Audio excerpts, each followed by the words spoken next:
Hey, what's going on, MST? Coming your way. Let's call it show. So special. So special because Master Flash is with you. How are you, T? I'm good. You good, man? Yeah, I'm good. How you doing? Yeah, man, I'm fine.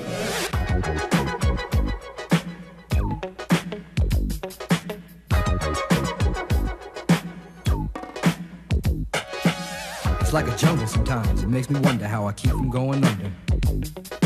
It's like a jungle sometimes. It makes me wonder how I keep from going under.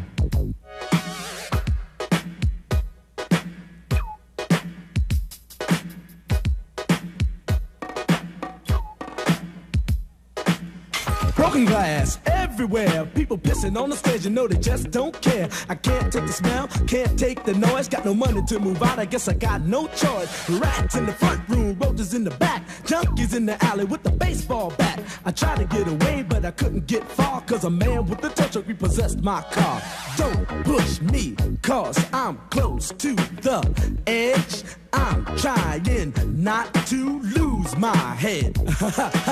It's like a jungle sometimes. It makes me wonder how I keep from going under. I was watching you do your sound check, and you know, it was like a sound check of an artist or a band that has like just 15 instruments. Thank you. Every instrument has to be on a level of perfection. Yeah. The sound has to be here, has to be there. And some people might think, oh man, that guy's a prick. But that's not, that's I get myself in a lot of trouble doing that though. Because they're saying, why does he want to come in the building at 4 o'clock in the afternoon? Why does he want to check? You know why? Because these fans, they deserve it. Right. So if I got to check every jack, every wire, every monitor, I got to check the house, I got to check, make sure everything is where it needs to be, from the smallest detail to the largest, and I will keep doing it until it's done. So even, no disrespect to you, but even if you were sitting there waiting for me, you'd have to wait until I had that done. Well, you know, I did.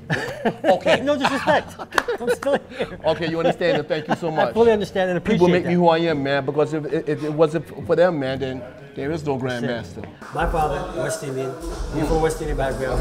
The record collection was a source of not only a family pride and your father's pride, but it was now for me as my ears when I know how I can listen to country, hip hop, reggae, calypso, because of that record collection. It was the same for you. Yes. Now, for me, when I was a toddler, the thing in my household was you wasn't allowed to touch those. Yes, you know what I'm saying? And the thing about it is that my father was the brother of the 1957 flyweight champion of the world, Sandy Sadler. So he had the hands, Godzilla hands. So when he hit you, you really felt that. Right. So I took lots of ass whippings, lots of beatings, because every time he'd tell me not to touch his equipment, and every time he'd tell me not to touch the stereo, you know, I just kept, those things just had me so intrigued. You know, these black discs had tunnels in it. I wanted to understand what were these tunnels and how does music come out of that. So one day, what I did was I took a pencil and I took a record and I spun it on top of the pencil, and I took my mother's sewing needles, but she was a seamstress, and I put the needle down in a tunnel, and I felt a vibration through my fingers. I'm like, wow. Music lives in there. Music lives in the little black tunnels. So from there was the beginning of the science and the math, you know. So as I became a young teenager, I had to figure out who was Nikola Tesla, who was George Westinghouse, who was Ohms, and what was his laws, what was a capacitor, what was a resistor, what was a transformer, what was AC versus DC, what was an oscilloscope, what was a signal generator. All these things I had to figure out because when I was a toddler, I was going around through the house unplugging, unscrewing the back of anything that plugged into the wall. And I was wondering, why do these things do what they do? Did my mother, you know, God bless her dead, she you know, she said, listen, Joe, I gotta send you to school because you're tearing up the house. So when my sister turned on the hairdryer, that damn Joe been in my room. Or you turn on the stereo or the TV or the washing machine, nothing worked because I desperately wanted to try to get those things to work. Right. You know, so then going to school and learning about the theory behind it and how these things work and why they work and why these colored objects that are in the back of the unit, how they intertwine with each other. Oh, that's what it was. So my mother had me all set up to be an electronic technician or scientist. That's what it was. But in the back of my head, my father kicking my ass, touching that turntable, that just kind of haunted me. And I always loved things that spun around. So when I got my bicycle, instead of riding it most of the time, I would turn it upside down, spin it, because I was just so intrigued with things that spun around. Just watch it spin. Just watch it spin. Wow.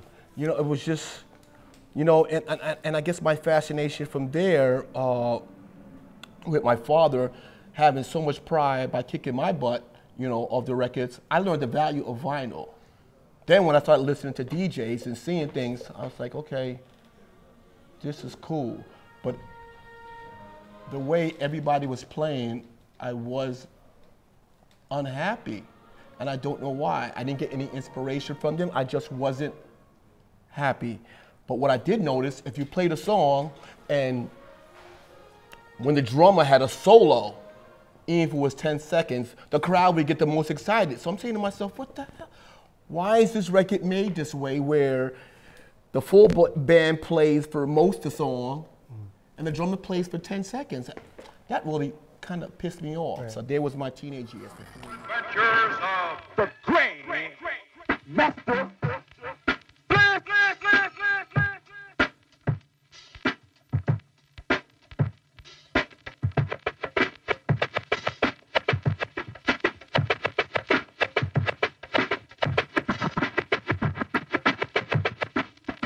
How does a genius get to take it from point A to, you know, to Z to B? Like, how does it lock in?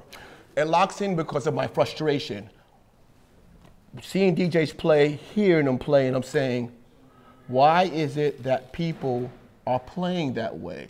In my mind, they were playing wrong. So we grew up poor, you know, in the South Bronx. So I had to get materials. So what I did was, I used to go to abandoned car lots where the cars were just abandoned, and I would go and remove the rear speakers out of there and bring them to the crib. Wow. How I made my bass section was, I went to the meat market and I used to have these white plastic buckets for the pig buckets, the pig meat, whatever. Right. That was my low end, okay? The car speakers were my mid-range. And then I noticed in the streets, there was these silver things that would control the stoplights from red, yellow to green. But they were audio, you could hear audio through them. When I put sound through them, they were tweeters. They sound like a tweeter. We called it a ring radiator. So now I had to put together a makeshift system, little teeny, well, 2-watt amp, you know, and from there, you know, I had to figure out the turntable. I put a turntable in a classification of torque. So when a turntable is still, right? When you press the button, if that turntable takes a whole turn to start up, that means that turntable has whack torque. It has no torque. So I went through anything from Magnavox, Fisher-Price, Pioneer, Thorens, anything I could get my hands on. Until one day I was going to a shopping center and I seen this really disgusting, ugly turntable in the window near my neighborhood in the Bronx. And it had these bumps on it. But later I found out that was a strobe, but it had these like ugly bumps. So I asked the store owner, can you please take that turntable out of the window? Because I would like to test something, and all I could see is the salesman converging on me because they thought I was gonna come in and try and stick the store up. You know, but I was just a kid just trying to find something.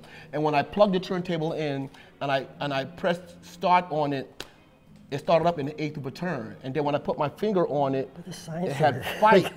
It had a fight. It was still fight to turn. I said, this is probably the turntable. And it was a little company known as Technique. Wow. So from that point on, then it was a matter of trying to figure out the needle. Right. The needle comes in 2 classifications. Elliptical, which is the backwards J, and that sits in a groove like this. But when I would spin it backwards, it kept skipping out of the groove. The other needle was the conical, it was shaped like a nail. When it sat inside the groove, although it didn't sound as good as an elliptical, it stayed inside of the groove. problem solved. Next thing was, when I got the turntables new, you know that big rubber piece that comes with it? I'm trying to pull the record and it's causing this drag. So what I did is I pulled the rubber off. My mother was a seamstress, like I said. So I knew about materials. So I went to a material store and I tried. I felt polyester, I felt silk, I felt rayon, I felt cotton, and then I felt felt. I said, this feels pretty good, but the problem with felt, it was very limp. Right. So what I did was I went back, I ran home and I got 2 of my albums and I bought 2 pieces the size of an album. And then I brought it back home, and when my mother wasn't looking, I would grab her spray starch, turn the iron all the way up high, and I would iron it until it now turned into a stiff wafer. So now the metal platter and the wafer is what I called it, and then the record on top. Now I had the fluidity that I needed. And all these things was going on inside my head. But then the next problem was, how do I pre-hear the signal in my ear before you do? So I had to create what was called the peekaboo system. Right. So I went to Radio Shack and I bought the parts. I bought the single pole double throw switch, where it's in the center position, it's off. When you click it to the left, I can hear the left turntable. Click it 2 times to the right, I can hear the right turntable. And then I had a small 8-watt amplifier, just enough to drive the headphones, and I split the output to the jack so that I can hear it. So now I was able to go click, click, and hear what I needed to hear. Then the next thing was, how can I take this part that I think should have been the whole record and make it the record? So now I took that 10 seconds with duplicate copies of the records, and I said to myself, how am I going to be able to do this? Now, mind you, DJs at that time used to treat records like children. Right. They had the velvet brush. They would pull it out of the jacket very carefully, put it in the white paper, put it inside the jacket. Stuck for a couple of months on that one. Until one day, I let the record play, and I just stopped it. When I put my fingertips on the body of the record, spun it back, spun it forward, spun it back, counterclocked. Now I had half the control that I needed on the record. So now I had to figure out a way to how to have the fader intermit just the parts that I want to come out for you to hear. So what I had to do is I took a crayon and I would mark the area where the break was. And then I would put an intersecting mark in between it. And what I did was I watched how many times the intersecting mark passed the tone arm. And this way, all I had to do was just count. 1, 2, 3, 4. If it passed the tone arm 6 times, I just got to go in reverse. 1, 2, 3, 4, 5, 6. I'm at the top of the break. 1, 2, 3, 4, 5, 6. I'm at the top of the break. 1, 2, 3, 4, 5, 6. I'm at the top of the break. Good, good. And I can fake it, I can phase it, I can do these things, and I can put these things in this record that I thought should have been in